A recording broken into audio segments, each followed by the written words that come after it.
మీరు మొదటి 2 భాగాలు చూడకపోతే ఆ వీడియోస్ యొక్క లింక్ కింద ఉన్న డిస్క్రిప్షన్ మరియు ఐ బటన్లో ఉంటాయి, చెక్ చేయండి. దుష్టశక్తిగా మారిన సింధూర తన చిలకార కోరికైన అందాన్ని తన సొంతం చేసుకుంది. కానీ అది చాలదన్నట్టు ప్రతి రాత్రి రాజ్యంలో ఉన్న వారిని ఎవరికీ తెలియకుండా బలిచ్చి పైశాచిక ఆనందాన్ని పొందేది. మీరు కనుక మన ఛానల్కి కొత్తవారైతే మన ఛానల్కి సబ్స్క్రైబ్ చేసుకొని జెన్జీ ఫ్యాంటాస్టిక్ ఫ్యామిలీలో జాయిన్ అవ్వండి. ఇంకా కథలోకి వెళ్తే,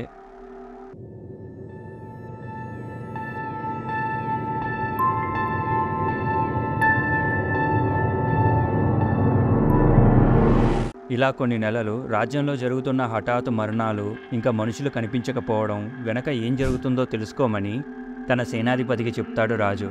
అప్పుడు సేనాధిపతి యువరాణి సింధూర గురించి ఒక చెలికత్త ద్వారా తెలుసుకొని అసలు ఉన్నట్టుండి అంత అందం యువరానికి ఎలా వచ్చింది అని తెలుసుకోవడానికి ఆ మూలిక వాడిని కలుస్తాడు. దానికి ఆ వైద్యుడు ఇలా చెప్తాడు, నేను తనకి సౌందర్యం ఇచ్చానని చెప్పకుంటే తను నన్ను చంపేస్తా అని బెదిరించింది, అందుకే అలా చెప్పా అని చెప్తాడు. మరి తనకి ఆ సౌందర్యం ఎలా వచ్చింది అని సేనాధిపతి అడుగుతాడు. దానికి వైద్యుడు, యువరాణి సింధూర అసలు మనిషే కాదు, అదొక దుష్టాత్మ అని చెప్తాడు. దానికి సేనాధిపతి ఏం మాట్లాడుతున్నావు అని అంటాడు. అప్పుడు మూలికల వైద్యుడు ఇలా చెప్తాడు, నేను ఒకరోజు నా మీద ప్రభావం చూపిస్తున్న ఒక ఆత్మ నుండి ఉపశమనం కోసం ఈ రాజ్యానికి పడమర ఉన్న కలిస్తానా అడవిలో ఉన్న శుద్ర పూజలు చేసే వారి దగ్గరికి వెళ్ళాను. కానీ అక్కడ యువరాణి సింధూర ఒక దుష్టాత్మలా మారి అందరినీ చంపి నన్ను కూడా చంపుదామని అనుకుంది. కానీ నేను మూలికవాడినని తెలుసుకొని నా ద్వారా ఈ రాజ్యంలోకి వచ్చింది. అప్పటినుంచి అది ఈ లోకంలో ఉన్న మగాళ్ళందరూ తననే చూడాలి, ఇక ఎవరిని చూడకూడదు, ఇంకా ఎవరిని పొగడకూడదు అని అందరినీ తన దాహానికి బలి తీసుకోవడం మొదలుపెట్టింది. ఇదంతా విని సేనాధిపతి రాజుకి చెప్తాడు. రాజు అసలు నమ్మలేకపోతాడు. ఇది ఎలా సాధ్యం? ఇప్పుడు రాజ్యంలో ఉన్న వారిని కాపాడడం కోసం యువరాణి సింధూరాని చంపాలి. ఈ విషయం రాణికి తెలిస్తే ఒప్పుకోదు. ఇక సింధూరాకి తెలిస్తే తన శుద్రశక్తులతో ఈ రాజ్యాన్ని నామరూపం లేకుండా చేస్తుంది అని అనుకుంటాడు. అయితే ఈ సమస్యకి పరిష్కారం కోసం తన మంత్రికి యువరానికి సంబంధించిన వస్తువు ఇచ్చి దేశయాటనకి పంపుతాడు. మంత్రి ఎన్నో రోజుల ప్రయాణం తరువాత హిమాలయాలోని గిరిధర కొండ దగ్గరలో ఉన్న అఘోరాలని కలిసి సమస్యని విన్నవించుకుంటాడు. అప్పుడు ఆ అఘోరాల పెద్దయిన శుద్ర మంత్రి తెచ్చిన యువరాణి వస్తువుని ముట్టుకోగానే సింధూర శక్తి ఏంటో అర్థమవుతుంది. అప్పుడు శుద్ర పూజలతో పూర్తిగా తన వశం చేసుకున్న దానిని మనం చంపలేం, కానీ బంధించగలం. అది బందీగా ఉన్నప్పుడు తన శక్తి క్షీణించిన తర్వాత రక్త సంబంధం ఉన్నవాళ్ళు బంధించిన ఆత్మని బలి తీసుకోవాలి అని చెప్తాడు. అది విన్న మంత్రి మరి ఇప్పుడు యువరాణి సింధూరాని ఎక్కడ బంధించాలి అని అడుగుతాడు. దానికి శుద్ర చిత్రపటం అని చెప్పి, ఇంకా అమావాస్య రోజు తన మానవ రూపంలో ఉన్న సమయంలో తన ఆత్మని దహించి ఆ బూడిదతో అమావాస్య గడియలు ముగిసేలోపు ఒక సుందరమైన చిత్రపటాన్ని తయారు చేయాలి. ఆ చిత్రంలో తన అందాన్ని చూస్తూ కల్పిత జీవితాన్ని జీవిస్తూ అందులోనే బందీగా ఉంటుంది అని చెప్తాడు. కానీ ఇక్కడ ఒక సమస్య ఉంది. ఎవరైతే ఈ పూజ చేస్తారో వాళ్ళకి మరణం తప్పదు. ఎందుకంటే ఆ దుష్టశక్తిని ఆపే ప్రయత్నంలో తిరుగుబాటు చేస్తుంది. కానీ ఆ రోజు చివరి మంత్రం చదివేలోపు అందరూ చనిపోవాలి. కొన ఊపిరితో ఉన్న అఘోర మంత్రం చెప్పి చనిపోవాలి. అప్పుడు ఆ దుష్టశక్తికి మంత్రం పూర్తయిన తర్వాత నుంచి అమావాస్య పూర్తయ్యే వరకు ఏం జరిగిందో గుర్తుండదు. ఆ గడియల్లోనే మీరు సింధూరాన్ని పూజ మంటల్లో వేసి దహనం చేసి బూడిదని ఉపయోగించి కళాకారుడితో చిత్రపటం వేయించాలి అని చెప్తాడు. అమావాస్య పూర్తయిన తర్వాత చిత్రపటంలో బందీగా ఉన్న ఆత్మ ముందు రోజు తనని బంధించడానికి వచ్చిన అఘోరాలందరినీ చంపినంత వరకే గుర్తుంటుంది. ఇక తరువాత తన జీవనం ఆ చిత్రపటంలో సాగిస్తుంది అని శుద్ర చెప్తాడు. అప్పుడు మంత్రి, మరి ఆ ఆత్మకి అది అంతా కల్పితం అని తెలిస్తే ఎలా? తరువాత జరిగే వినాశనాన్ని మనం ఆపగలమా అని అడుగుతాడు. దానికి శుద్ర, దానికి విముక్తి చెందాలి అంటే ఆ చిత్రపటం మీద ఒక రక్తపు బొట్టు పడాలి. ఒక్క రక్తపు బొట్టు పడినా ఆత్మకి అదంతా కల్పితం అని తెలుస్తుంది. ఇక అమావాస్య రోజు జరిగిన విషయం మొత్తం గుర్తుకొస్తుంది. అప్పుడు బయట ప్రపంచంలో ఉన్న వాళ్ళని ఒక్కొక్కరిని ఆ కల్పిత ప్రపంచంలోకి లాక్కెళ్ళి చంపి తన శక్తిని పెంచుకుంటుంది. ఆ ప్రయత్నంలో దానికి కావాల్సిన శరీరాన్ని ఆవహించి బయటికి వస్తుంది. కానీ ఆత్మ ఎన్ని సంవత్సరాలు చిత్రపటంలో ఉంటే అంత బలహీనంగా ఉంటుంది. అది బయటికి రావాలి అంటే అంత కష్టపడాలి. ఒకవేళ బయటికి వస్తే మాత్రం అందరూ చావాల్సిందే అని చెప్తాడు. అప్పుడు మంత్రి రాజుని కలిసి ఈ విషయం చెప్పి వచ్చే అమావాస్య రోజు ఇది చేద్దామని అఘోరాలని రాజ్యంలోకి రప్పిస్తారు. అనుకున్నట్టుగానే అమావాస్య వచ్చింది. ఒక మహాశుద్ర పూజకి ఏర్పాటు జరుగుతుంది. సింధూర మానవ రూపంలో ఉన్నప్పుడు సేనాధిపతి సింధూరాన్ని బంధించి పూజా ప్రదేశానికి తీసుకొస్తారు. కానీ అదంతా చూసిన సింధూర కోపం కట్టెలు తెగింది. తన ఎదురుగా ఉన్న అఘోరాల మీద విరుచుకుపడింది. ఆ రోజు తన నియంత్రించడానికి 20 మంది అఘోరాలు తీరిక లేకుండా మంత్రాలు చెప్తూనే ఉన్నారు. ఇంకా సైనికులు తనని కదలకుండా పట్టుకున్నారు. ఆ రోజు మొత్తం మహేంద్రపురం సింధూర ఘోషతో దద్దరిల్లింది. అనుకున్నట్టుగానే చివరి మంత్రం చదివేలోపు అక్కడ ఒక్క ప్రాణం కూడా మిగల్లేదు. మొత్తం రక్తం మధ్యలో సింధూర అలా ఏ కదలిక లేకుండా పడిపోయింది. వెంటనే సైనికులు వచ్చి సింధూరాన్ని పూజ జరిగిన మంటల్లో వేసి ఆ బూడిదతో చిత్రపటం వేయిస్తారు. ఆ చిత్రపటం కోసం 20 మంది అఘోరాలు చనిపోయారు. ఎలాగైనా దాన్ని ఆ చిత్రపటంలోంచి బయటికి రాకుండా ఆపాలని ఆ చిత్రపటాన్ని గిరిధర కొండలో ఒక గుహలో ఎవరికీ కనిపించకుండా దాచి రక్త చుక్క పడకుండా కాపాడుతున్నాం అని శుద్ర గౌతంతో చెప్తాడు. దానికి గౌతం, అంటే ఇప్పుడు దాని మీద ఎవరిదో రక్తపు చుక్క పడటంతో ఆత్మకి తన జీవితం మొత్తం కల్పితమని తెలిసిందా అని అడుగుతాడు. దానికి శుద్ర అవును అని చెప్తాడు. మరి ఇంతకీ మీ అందరినీ దాటుకొని ఆ రక్తపు చుక్క ఆ పెయింటింగ్ మీద ఎలా పడింది అని గౌతమ్ అడుగుతాడు. దానికి శుద్ర, ఒకరోజు ఎవడో ఒక అనామకుడు గిరిధర కొండని ఎక్కాలన్న ఆశతో ఇక్కడికి వచ్చాడు. ఆ ప్రయత్నంలో వాడు కింద పడి చనిపోయాడు. అదే సమయంలో ఒక చిన్న రక్తపు బొట్టు ఆ చిత్రపటం మీద పడినట్టుంది. మేమందరం కింద పడిన వ్యక్తి ఎవరో అని చూడటానికి వెళ్ళాం.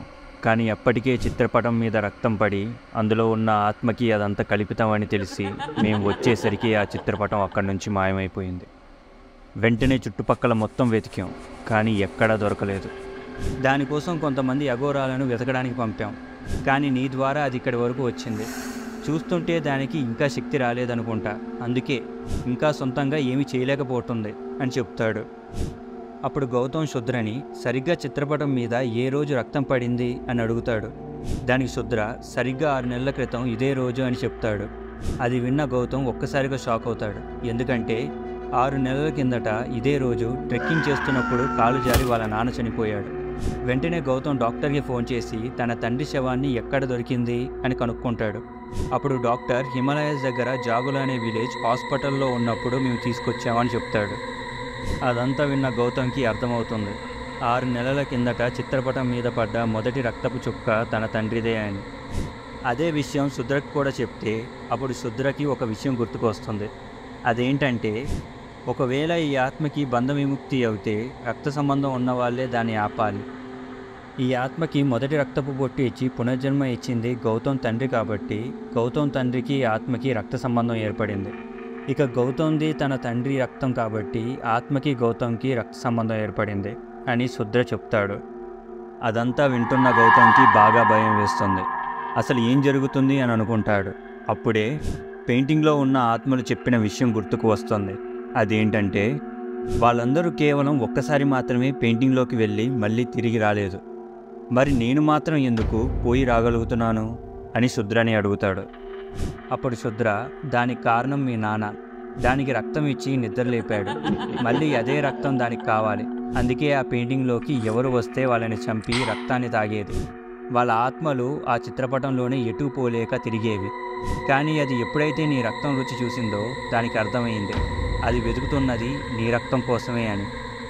అందుకే నీతో ఆ చిత్రపటం గురించి ఎవరికి చెప్పకు అని మాట తీసుకొని నువ్వు రోజు ఆ చిత్రపటంలోకి వెళ్ళినప్పుడు నీకే తెలియకుండా నీ యవ్వన రూపంలో నీ రక్తాన్ని తీసుకొని తన శక్తిని ఇంకా నీ శరీరం మీద తన పట్టుని పెంచుతుంది. ఒకవేళ నువ్వు దానిని నమ్మి అక్కడే ఇంకా కొన్నిసార్లు వెళ్ళి ఉంటే నీ జీవితం మొత్తం ముగిసేది. దాని శక్తితో నీ శరీరాన్ని ఆవహించి అదే యవ్వనంతో బయటికి వచ్చి ఈ లోకాన్ని కకలవికలం చేసేది అని చెప్తాడు. అదంతా విన్న గౌతమ్కి వెన్నులో వణుకు పుడుతుంది. ఇప్పుడు మనం దీనిని ఎలా ఆపాలి అని అడుగుతాడు. దానికి శుద్ర, దాన్ని ఆపాలంటే మనం ఆ చిత్రపటంలో ఉన్న ఆత్మని బయట ప్రపంచానికి తీసుకురావాలి. దాన్ని నియంత్రించి మాయమాటలు చెప్పి ఆ చిత్రపటాన్ని కాల్చేయాలి అని చెప్తాడు. దానికి గౌతమ్, ఆత్మ పెయింటింగ్ నుంచి వచ్చాక పెయింటింగ్ కాలుస్తే ఆత్మ ఎలా అంతమవుతుంది అని అడుగుతాడు. దానికి శుద్ర, మాయావి ప్రాణాలు చిలకలో ఉన్నట్టు ఆత్మ బయటికి వచ్చిన నీ శరీరంతో కలిసే వరకు దాని ప్రాణాలు ఆ చిత్రపటానికి ముడిపడే ఉంటుంది అని చెప్తాడు. దానికి గౌతమ్, ఏంటి నా శరీరమా? అంటే నేను ఇప్పుడు ఆ పెయింటింగ్లోకి వెళ్ళి దాన్ని నాలోకి రానిచ్చి నాలో ఉన్న ఆత్మ నా ద్వారా బయటికి వచ్చాక మీరు పెయింటింగ్ని కాల్చేస్తారా? కానీ మీరే చెప్పారు కదా, నన్ను మొత్తం నాశనం చేసి చంపేసి నా శరీరాన్ని యవనంగా మార్చి ఆవహిస్తుందని. ఇక అది నా లోపలికి రావాలి అంటే నేను చనిపోవాలి కదా అని అడుగుతాడు.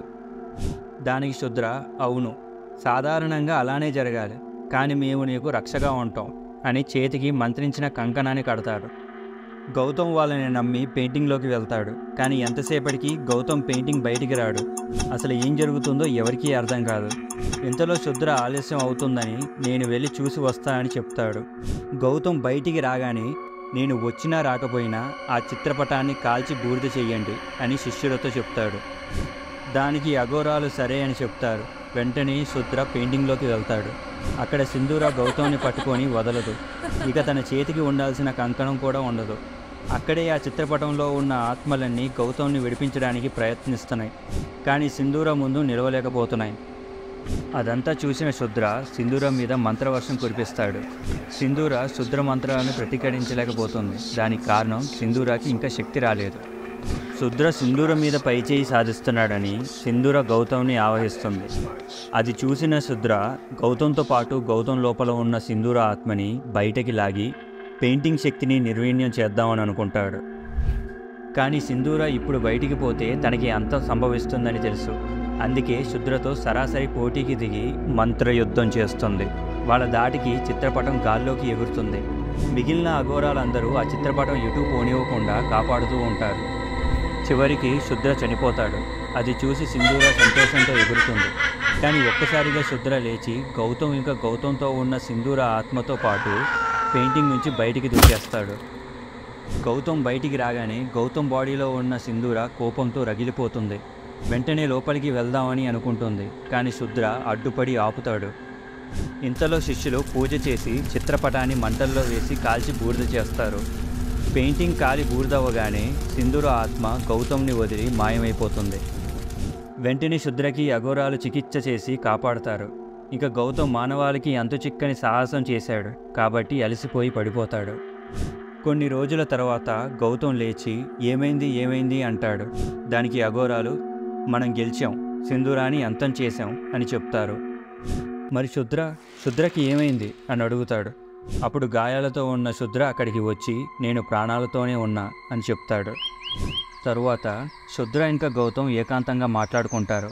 అప్పుడు గౌతమ్ శుద్రని, మనం అంతం చేసినప్పుడు సింధూర శక్తికి ఇక మీ పూర్వీకులు బంధించిన సింధూర శక్తికి ఎంత తేడా ఉండొచ్చు అని అడుగుతాడు. దానికి శుద్ర, మా పూర్వీకులు బంధించినప్పుడు సింధూరాకి ఇప్పుడున్న దానికంటే 10,000 రెట్లు ఎక్కువ శక్తి ఉంది అని చెప్తాడు. అది విన్న గౌతమ్ షాక్. ఇక దాన్ని ఆపి మంచి పని చేసామని అనుకుంటాడు. సరే గురూజీ, నేను ఇక వెళ్తాను అని గౌతమ్ శుద్రతో చెప్తాడు. అప్పుడు శుద్ర వెళ్లే ముందు ఒక విషయం చెప్పు, మీ నాన్న నిజంగానే గిరిధర్ కొండని ఎక్కుదామని వచ్చాడా, లేదా ఇంకా ఏదైనా కారణం ఉందా అని అడుగుతాడు. దానికి గౌతమ్, ఏమో గురూజీ, మా నాన్న నాతో ఎక్కువ మాట్లాడు, కానీ నాకు తెలిసినంతవరకు కొండలు ఎక్కడం తన హాబీ అయితే కాదు. ఆ రోజు అసలు ఎవరికీ చెప్పకుండా ఎందుకు ఇక్కడికి వచ్చి ఇది ఎక్కాడో ఎవరికీ తెలియదు అని చెప్పి ఎందుకు అలా అడిగారు అని అడుగుతాడు. దానికి శుద్ర, మీ నాన్న స్వయంగా ఇక్కడికి వచ్చి గిరిధర్ కొండని ఎక్కుదాం అని అనుకుంటే ఏ సమస్య లేదు, కానీ ఇక్కడ ఉన్న ఈ సింధూర చిత్రపటం గురించి తెలిసి దాన్ని పొందడానికి వస్తే మాత్రం మన ఊహకు మించిందేదో జరుగుతుంది అని చెప్తాడు. అది విన్న గౌతమ్ అలా చూస్తూ ఉండిపోతాడు. తరువాత తేరుకొని అలా ఏం జరగదులేండి అని చెప్పి అక్కడి నుంచి వెళ్ళడానికి నడుస్తాడు. అలా నడుస్తూ ఉంటే తనకి ఒక విషయం గుర్తుకొస్తుంది.